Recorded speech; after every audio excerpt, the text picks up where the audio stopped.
Brian Lehrer Show on WNYC. I'm Bridget Bergen, senior reporter in the WNYC and Gothamist newsroom, sitting in for Brian today. Now, a conversation about how New York City public schools are navigating a rapidly changing tech landscape. There are a few big stories we're going to run through over the next few minutes. First, a hotly contested issue in schools across the country. And you probably guessed it. What role should artificial intelligence play in the classroom? On Tuesday, the city released long-awaited guidance outlining how and when teachers and students are allowed to use AI. But the directives are still a little murky, and the city is now soliciting feedback. Another major development, more than 150 schools across the city have adopted digital hall passes. These are systems that let teachers track how long a student is out of class, who else has requested a bathroom break at the same time, and how long they've been gone. And in overall education policy news, Mayor Zohran Mamdani is asking the state legislature to let him maintain mayoral control of New York City's public schools. That's a shift from how he campaigned, which was on ending mayoral control, to give families and educators more say. So how are Albany lawmakers responding? My colleague, Jessica Gould, education reporter at Gothamist and WNYC, has been covering all of this week. Jess, welcome back. Great to be talking with you this morning. You too. And let's jump in on the AI usage in schools. Let's start with the basics. The city just released this red light, green light framework. It sounds like something you do on the playground. Right. It's supposed to guide teachers and students how to use AI. Can you walk me through the new guidelines? Yeah, so as you said, it's a traffic light approach, red light, green light, and yellow. So I'll just list some of the things that are allowed and not allowed. So red means stop for AI. That would be you cannot, as an educator, use AI to discipline or decide discipline for a student, for grades, for special education plans, for surveillance, which we're going to talk about a little bit. And student data can't be used to train AI models. Then the yellow this is where it gets a little confusing, but drafting some communications with families is allowed, using AI to kind of write a first draft of your email. Sure. Translation. And then for some student research and projects, use caution. That's what they say. So it's kind of up to the educator to determine. And then green is brainstorming. Green means go. Organizing, scheduling, professional development are some of the, proceed with confidence areas. I mean, just as you were reading them to me, it raises questions in the proceed with caution space about how an educator would determine whether a student used AI for a part of a project or to do the project. Presumably that's one of the areas where they're going to be looking for some more feedback. Right. And, the DOE and the school's chancellor says that this is a living document. They are soliciting feedback in the coming weeks for what they say will be a more comprehensive playbook released in June. And then there are going to be updates after that.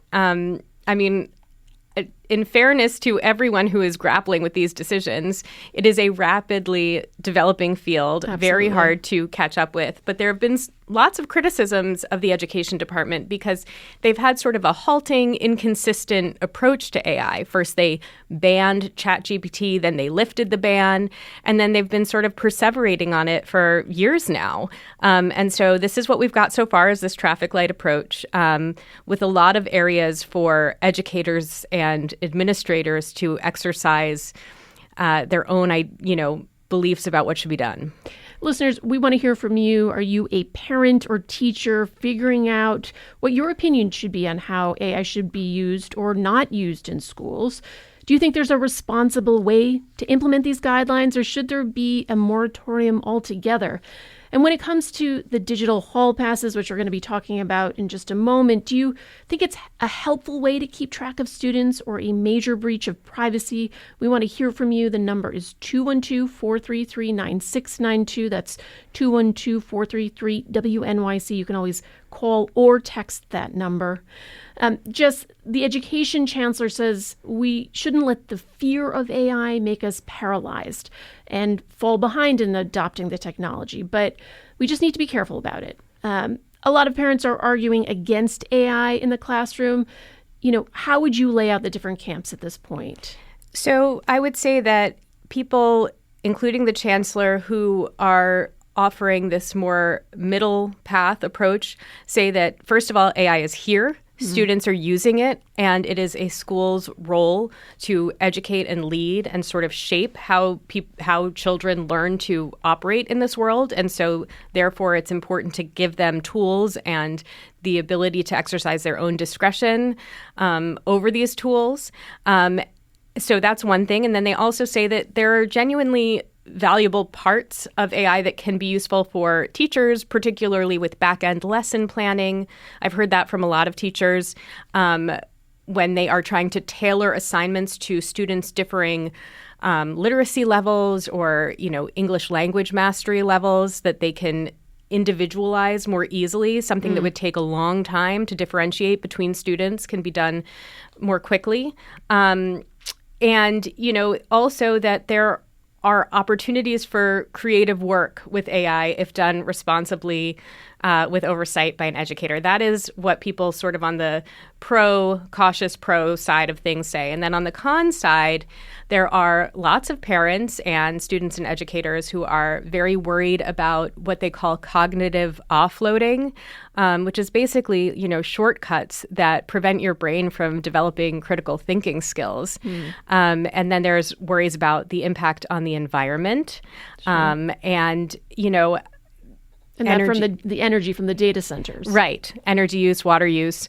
And then there's worries about data privacy. Even though the DOE says that it has controls in place, there are a lot of questions about that. And as this technology develops, whether those controls are keeping up with the technology. I think for me, one of the things that stands out the most is the cognitive offloading part, because we've just gone through this process of deciding that the experiment with phones in schools, most people seem to be coming out on the side of it wasn't a good experiment. The results were not good on attention, on learning, and also the toxic effects of some social media, which is now gaining traction. And we're going to talk about later in the show. Yeah. So, all of these things, it seems like kind of a repeat of a similar, evolution where there's tentative and then, exploration of these tools in schools or allowing them, and then, this effort to claw back over years.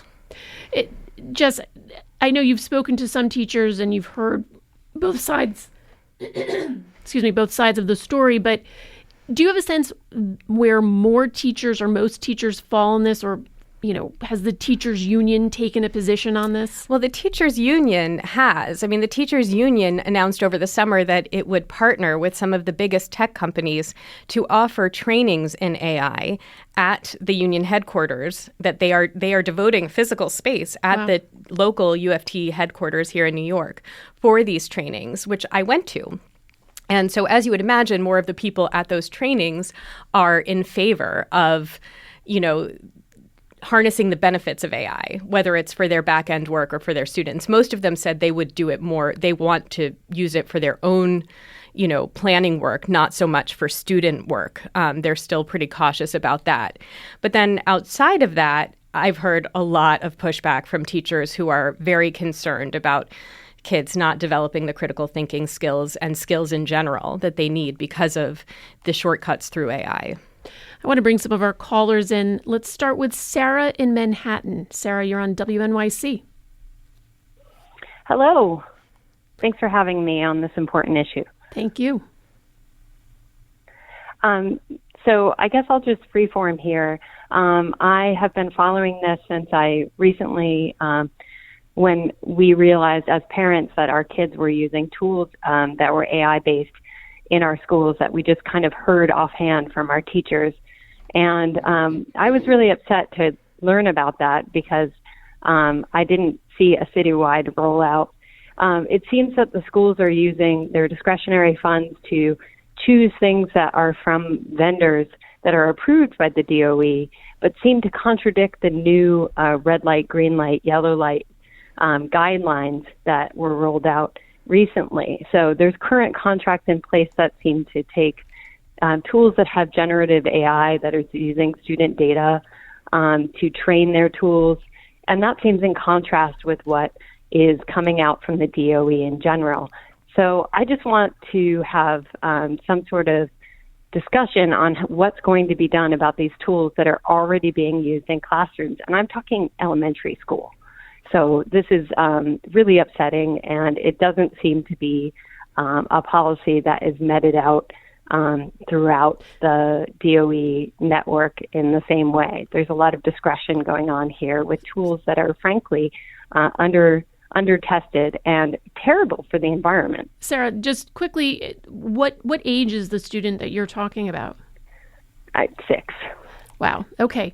I want to give Jess a chance to respond. And Jess, just to build on that, are there certain chatbots or programs that have been pitching themselves to the city schools that are, on that approved list where, perhaps the union's been doing the training? Yeah, I mean, some of these things that I've heard about, one of the literacy curricula that has been required, one of the 3 choices that schools in the elementary level can have that is part of this literacy reform, does some voice recognition technology to see if you're reading correctly. And it's capturing student voices, little kids, as they learn to read. And so this has been flagged for me as an area where it's sort of biometrics, and that a lot of parents are concerned about and weren't informed about ahead of time, to opt out of, and what's going to happen to that sort of voice recognition technology. The DOE's guidance says that it's an area that they're going to pursue, that they're trying to figure out both the degree to which there is biometric surveillance, biometric recognition, data collected, and whether they're going to ban it. And that's not been decided yet. That's like in the to come area. They also, talked about how the officials talked about how they are working on compiling a list of the AI tools that are being used.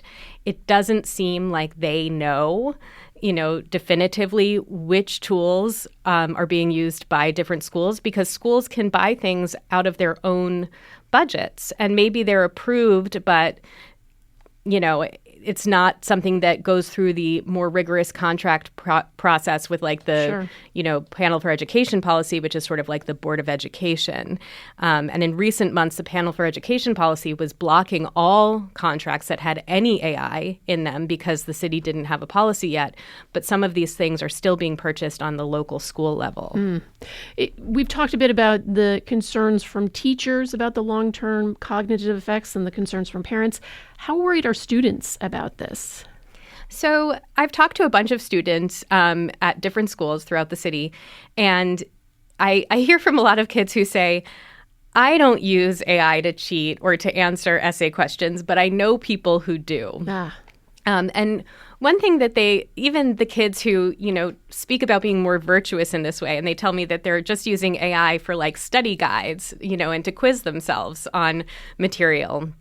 But they say that the concern over AI has radically changed the classroom already, such that many teachers are doing all of their assignments either on computer or pen and paper in class, so that there's not take-home assignments. And when there are take-home assignments, there is a lot of suspicion about whether, students have delivered product that draws from AI. And the teachers tell me that they use AI software to detect. It's like a cat and mouse game. Some students are delivering AI generated work. Teachers are using AI software to detect it. And none of it is clear. And so the teachers feel hamstrung because they don't have a good way of knowing what is AI or not. These tools are flawed. And kids feel like they're under constant suspicion.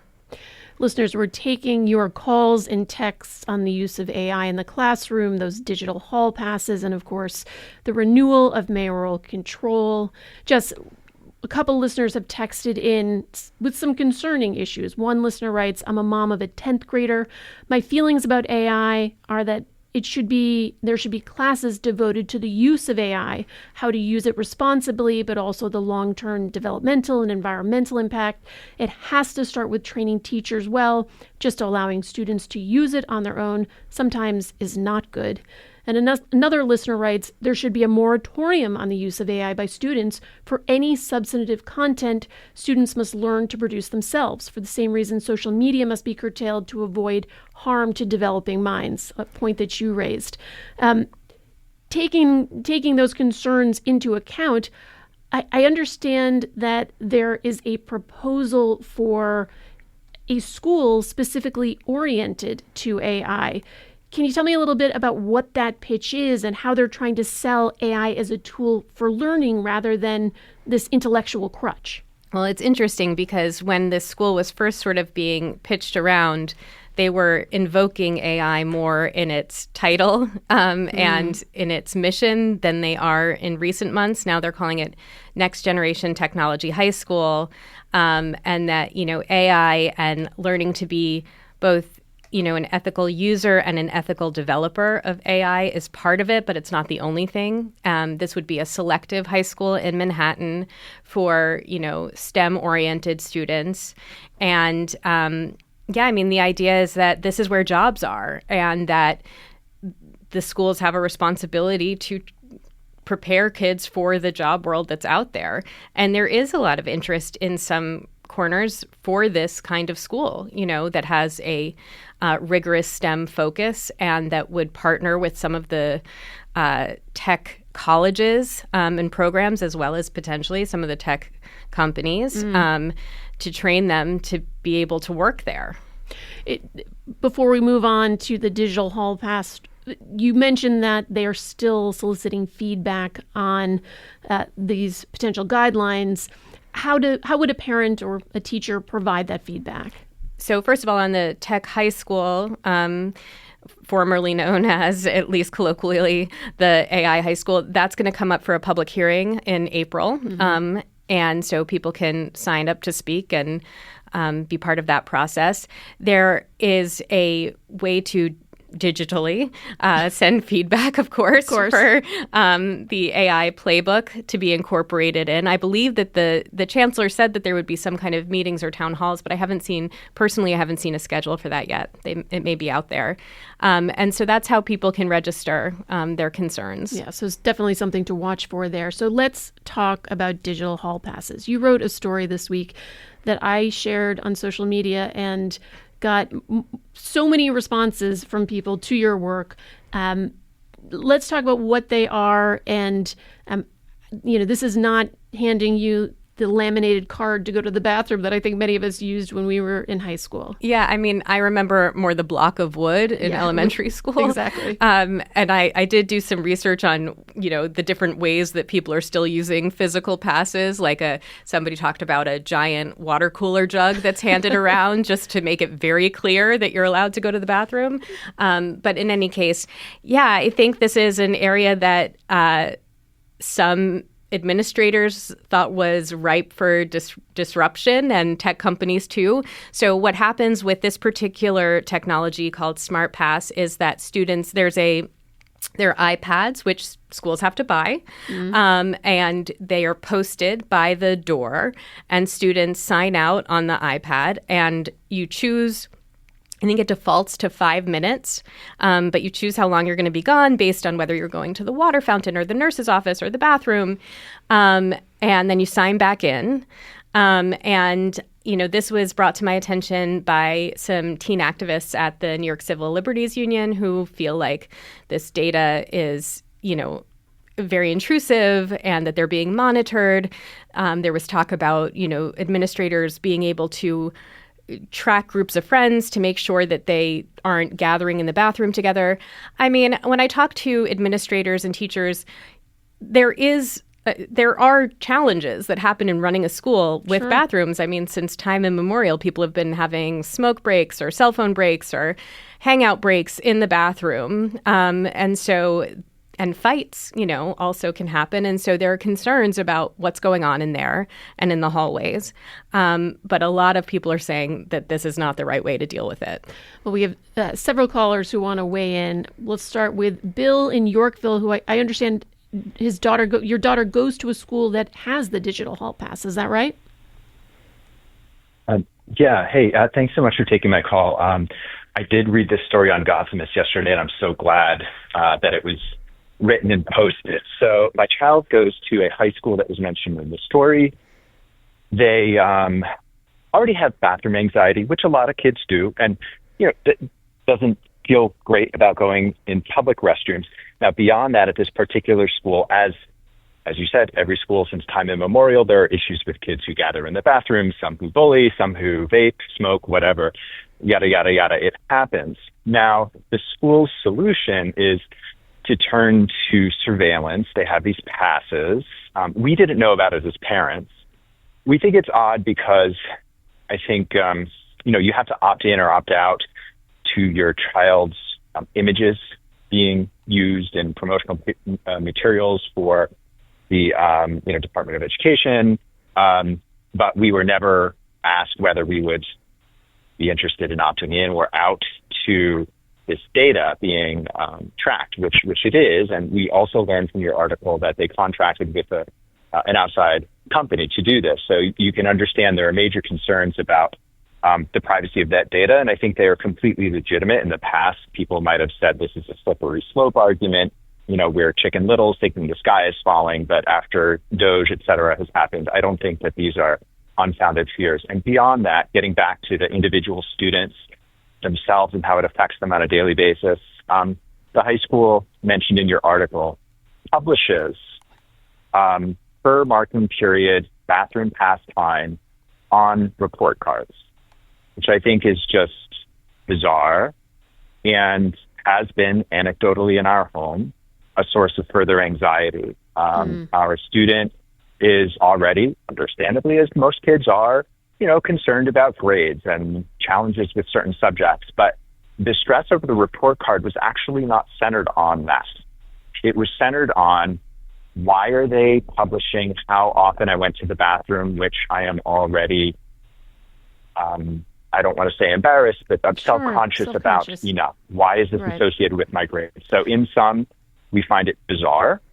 We find it very invasive and, frankly, I think incredibly short-sighted by the district. And I'm very happy that these student activists have raised the issue, and I hope that it goes somewhere. I've personally reached out to the principal of this school and gotten diplomatic but unreassuring responses. Bill, thank you so much for calling in and sharing that experience with a student in a school who is using this. So many issues that Bill raised there, Jess, but one of the things that jumped out to me was this idea of there is no opting in to the system, that if it's been implemented in the school, unlike some of the other things that parents have the opportunity to opt in or opt out of, it sounds like this puts students in a position where if they want to use the bathroom, they have to use this system. Yeah, I think that's what I'm hearing a lot lately, both on this bathroom issue and then also the voice data collection, that there is not the same sort of level of permission giving and seeking permission that there are for very much simpler activities and uses in schools. And so a lot of parents and a lot of students are seeking more permission on the front end of this. I also thought it was interesting. I did not know that it would go on a report card. That's pretty interesting. And I've heard from other parents who are concerned about kids with, I heard from somebody with Crohn's disease and who have disability accommodations for unlimited bathroom time. And it's just so hard to be an adolescent. Sure. And this is such a sensitive area. So while I do understand the desire to make it safer and more streamlined, and I can see that there would be value there, I really, I understand parents' concerns and kids' concerns about this way of doing it. I want to bring in Joanna Miller from the NYCLU. Joanna, you're on WNYC. I'm wondering, do parents have any legal standing to opt their kids out of systems like this? Hi, yeah, good morning. Right now, no. And actually, one of the big problems here is that these decisions are being made school by school. And this type of invasive technology is really inappropriate to be decided on by each individual principal. So we're looking for better vendor controls at the citywide and at the statewide level to make sure that, parents don't have to find out about this stuff from the news. they will have a more engaged process to make sure that their children's privacy is protected. Joanne, it's kind of understood that during the hours when students are in their school, their civil liberties are sort of limited. They don't have freedom of speech or freedom of assembly rights in the same way. Do we have a sense yet of whether this kind of data collection qualifies as another one of those limitations? Well, if there's one area where everyone can agree that we all deserve the utmost privacy, including young people, it's in our use of the bathroom. And I think that's why people are having such a gut reaction to this, because there's absolutely no question that this is the most private record there could possibly be, and that there's never been any sense in creating an ongoing report of anyone's use of the bathroom. So we just think that's ridiculous. I mean, ultimately, sure, kids have been hanging out in the bathroom since time immemorial. But the problem here, really, we think, is that no one was making money off of hall passes, and now someone is.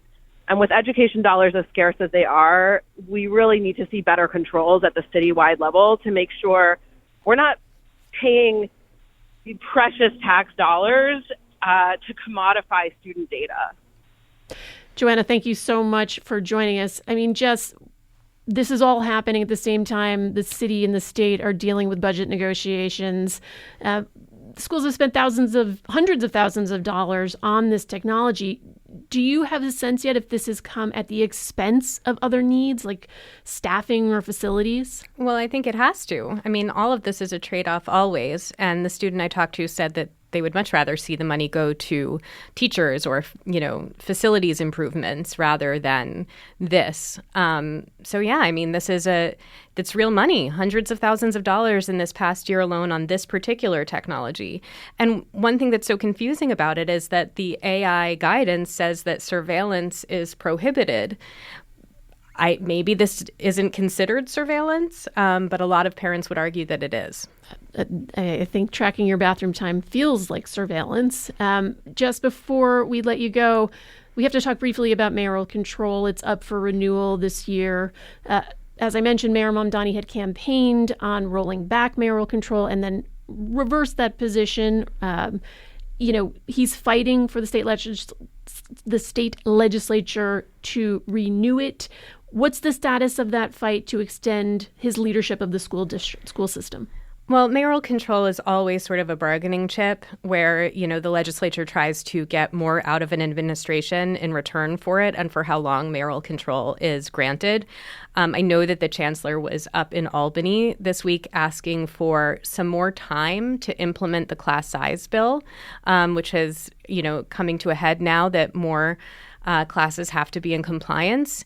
And I know that legislators, many of them want to see the city meet those goals. And that's, of course, to reduce the size of how many students can be in a classroom. Right, which is, complicated, expensive, but desired by many and also part of the law. I think what I'm hearing most in recent weeks is that there are parents who liked that Mamdani was going to democratize the leadership of the school system and make mayoral control less unitary. And I think that as they voice concerns about AI and, school mergers throughout the city, that there are people saying, I really thought that he was going to take parent voice more into consideration. And so I think that's part of this debate as well. Well, so much more to come on your beat, Jess. You're going to be busy for the next who knows how long. My guest has been WNYC and Gothamist education reporter Jessica Gould. Jess, thanks so much for being here. Thank you.